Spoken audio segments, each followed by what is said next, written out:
नवम विज्ञान असाइनमेंट तीसरा माह अक्टूबर के लिए। आइए देखते हैं असाइनमेंट का जो प्रश्न है उसका एक सटीक उत्तर आप कैसे दें। इसके लिए एक नमूनार्थ आपके सामने यहाँ पर उत्तर बताया जा रहा है, उसको आप समझते हुए आपको असाइनमेंट में उसको लिखना है। इनसे एक प्रकार से हमको तैयारी में मदद मिलेगी। वार्षिक परीक्षा की दृष्टि से भी ये प्रश्न एवं जो भी एक नमूनार्थ उत्तर आपके समक्ष है वो महत्वपूर्ण रहेगा। इसे सभी छात्र जरूर तैयार करके रखें। आइए देखते हैं। असाइनमेंट का पहला प्रश्न है, कोशिकाएं अक्सर छोटी होती हैं, बड़ी नहीं, क्यों? आप लोगों ने पढ़ा है कि कोशिकाएं बहुत छोटी होती है और इनका आकार त्रिआयामी होता है।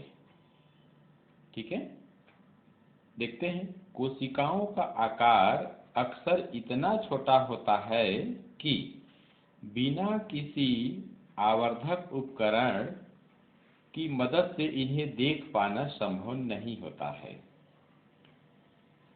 ठीक है, हालांकि आपने देखा है कि सबसे बड़ी जैसे जंतु कोशिका में शुतुरमुर्ग का अंडा है, बहुत बड़ा है, उसको आप सामान्य नेत्रों से भी देख सकते हैं। ठीक है, परंतु सामान्य रूप से जो कोशिकाएं हैं उसके संदर्भ में कहा जा रहा है कि बहुत छोटी होती है, इन्हें देख पाना संभव नहीं है।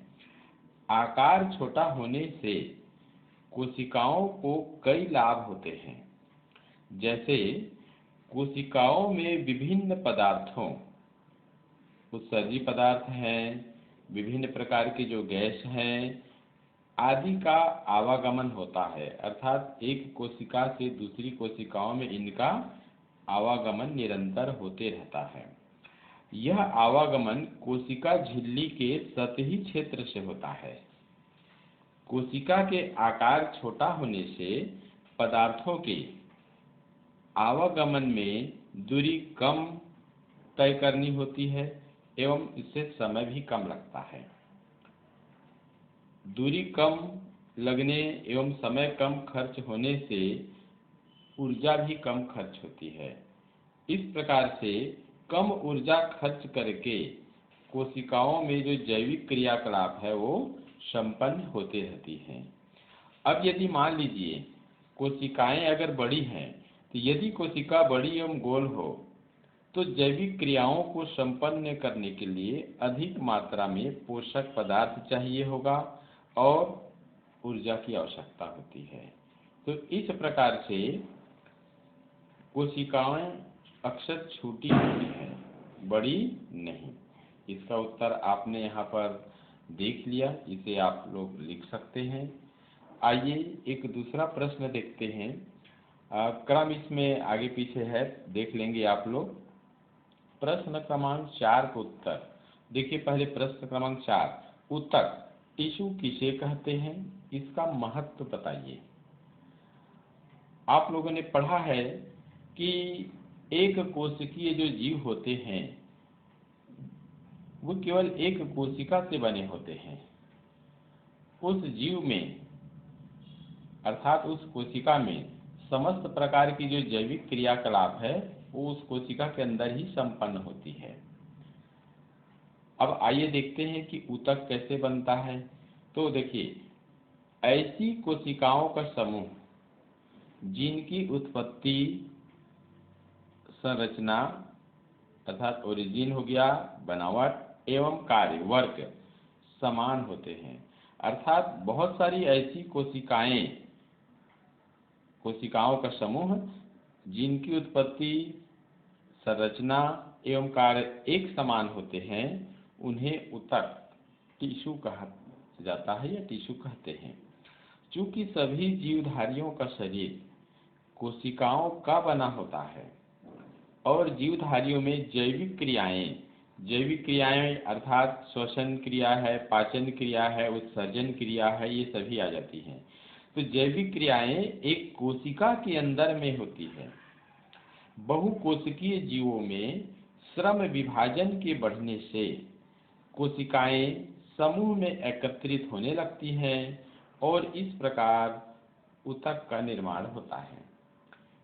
इस प्रकार एक नमूनार्थ आपके सामने ऊतक किसे कहते हैं उसका उत्तर यहाँ पर है। इसको आप अच्छे से तैयारी करेंगे। ये वार्षिक परीक्षा आगामी छमाही परीक्षा के लिए भी आप लोग के लिए महत्वपूर्ण रहेगा। एक महत्वपूर्ण प्रश्न है। अब देखते हैं इस ऊतक का महत्व क्या है। तो आइए देखें यहाँ पर ऊतक के महत्व में।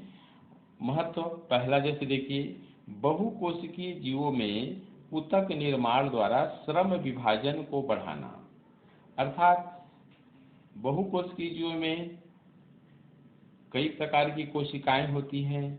हर अंगों के लिए अलग अलग प्रकार की कोशिकाएं एकत्रित होकर के विशेष प्रकार के ऊतक का निर्माण करती हैं।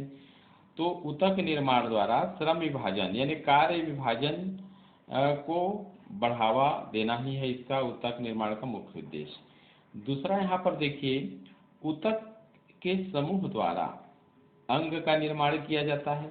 ध्यान से सुनेंगे, कोशिकाओं के विशेष समूह से ऊतक का निर्माण होता है और ऊतक के समूह से अंग का निर्माण होता है। अंगों से मिल करके अंग तंत्र का निर्माण होता है और अंग तंत्र पूरा एक शरीर बॉडी की रचना करता है। तो इस प्रकार ऊतक के समूह द्वारा अंग एवं अंग तंत्र का निर्माण होता है, लिख सकते हैं। तीसरा यहाँ पर देखिए, ऊतक के द्वारा एक कोशिका के कार्य को कम कर दिया जाता है। चूंकि एक कोशिकीय जीवों में समस्त प्रकार की जैविक क्रियाकलाप एक कोशिका के अंदर संपन्न होती है, किंतु बहुकोशिकीय जीवों में ऊतक के द्वारा कोशिका के कार्य को कम कर दिया जाता है। श्रम विभाजन द्वारा उनके कार्यों में बंटवारा हो जाता है, कह सकते हैं। एक और अंतर आप लोग देख लीजिए, इसको भी एक महत्व विशेष प्रकार का महत्व है। बहुकोशिकीय जीवों में उत्तरजीविता को बढ़ाता है। ये ठीक इसी प्रकार से है। श्रम विभाजन के द्वारा कोशिकाएं जो है वो आपस में इनका कार्यों का विभाजन हो जाता है, ठीक है। और इस प्रकार से ऊतक किसे कहते हैं इसका महत्व बताइए। इसका उत्तर आपने देखा, इसको भली भांति आप समझ कर लिखेंगे। आगे की परीक्षाओं में भी आपको तैयारी की दृष्टि से इसको याद करना है। हो सके इसको नोट्स में आप लोग कॉपी में लिखिए। पूर्व में अगर आप लोगों ने जो आंसर लिखा होगा, आपने नोट्स बनाया होगा, उसमें व्यवस्थित ढंग से देख लीजिए। संशोधित करना है तो इस प्रकार के उत्तर को देख करके उसमें संशोधित करके ही रखिए, ताकि आगे भी आपका काम आ सके। एक और प्रश्न है, प्रश्न क्रमांक 2। कोशिका का सेल का नियंत्रण कक्ष कंट्रोल रूम किसे कहा जाता है और क्यों कहते हैं। स्वाभाविक बात है, जिस प्रकार से हमारे शरीर का जो पूरा जो नियंत्रण है, पूरे शरीर के अंगों का जो नियंत्रण है वो मस्तिष्क के द्वारा होता है, ठीक है। तो ठीक इसी प्रकार कोशिका का नियंत्रण कक्ष किसे कहा जाता है और क्यों। तो देखिए, कोशिका का नियंत्रण कक्ष केंद्रक को कहा जाता है। क्योंकि केंद्रक क्यों कहते हैं, देखिए, क्योंकि केंद्रक कोशिका के सभी कार्यों से आशा यहाँ पर जैविक क्रियाकलाप से है, पाचन, पोषण, श्वसन इत्यादि। तो सभी कार्यों का संचालन एवं नियंत्रण करता है। साथ ही केंद्रक जीवों के गुणों का निर्धारण भी करता है। कई प्रयोगों के आधार पर जीव वैज्ञानिक इस निष्कर्ष पर पहुँचे कि केंद्रक में उस जीव की हर प्रकार की कोशिका बनाने की जानकारी होती है। इस प्रकार से यहाँ पर देखेंगे तो एक कंप्लीट आंसर यहाँ पर बनता है, कोशिका का नियंत्रण कक्ष किसे कहा जाता है और क्यों। इस प्रश्न को भी आप लोग भली भांति तैयार करके रखेंगे, ठीक है। अगले प्रश्न अगली कड़ी में देखते हैं। धन्यवाद।